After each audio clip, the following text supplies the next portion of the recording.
இப்போ டெல்லி பயணம் போகிறாங்கன்னா தமிழ்நாட்டில் எவ்வளோ பிரச்சனைகள் இருக்குது. தேனும் பாலும் ஆறா ஓடுது.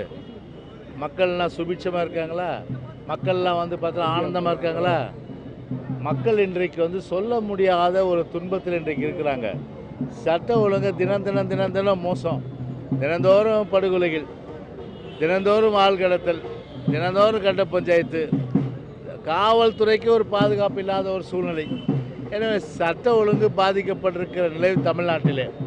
அது மட்டும் இல்லாமல் எண்ணற்ற வகையில் இன்றைக்கு அடிப்படை கட்டமைப்பு வசதிகள், அதே போன்று பல்வேறு வகையில் இன்றைக்கு மக்கள் பாதிப்புக்குள்ளாகிற நிலையெல்லாம் இன்றைக்கி அதை கூட எடுத்து சொல்ல போயிருக்கலாம்ல மத்திய அரசுக்கிட்ட. உங்கள் கண்ணோட்டம் வேறு மாதிரி தான். நான் எப்படி பதில் சொல்ல முடியும்?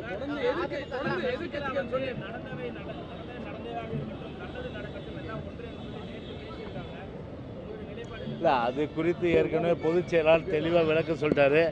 அந்த விளக்கத்துக்கு மேலே நான் போக வேண்டிய அவசியம் கிடையாது. வேறு என்ன கேள்வி இருக்கு? பாராட்டு விழாவில் நிதிக்கு ரொம்ப முக்கியத்துவம் கொடுத்ததா தமிழக வலைத்தளங்கள் தொடர்ந்து விமர்சனம் போயிட்டு எப்படி பார்க்குறீங்க? இல்லை, எப்போ திமுக ஆட்சி வருதோ, அதான் 2011ஆம் ஆண்டு காலகட்டத்தில் உங்களுக்கு தெரியும், செம்மொழி மாநாடு நடத்துனாங்க. அந்த செம்மொழி மாநாடு நடத்தும்போது நீங்கள் அந்த கிளிப்பிங்ஸை போட்டு பாருங்கள். அந்த குடும்பம் தான் முதல்ல வரிசையில் இருக்கும். தமிழறிஞர்லாம் பின்னாடி தான். குடும்பத்துக்கு தான் முன்னுரிமை. எனவே அந்த வகையில் இன்றைக்கி அதே கருணாநிதி பாணியில் இன்றைக்கி அவருடைய மகன் ஸ்டாலின் இன்றைக்கு அந்த பாணியை கடைபிடித்து இன்றைக்கி குடும்பத்துக்கு தான் முன்னுரிமை.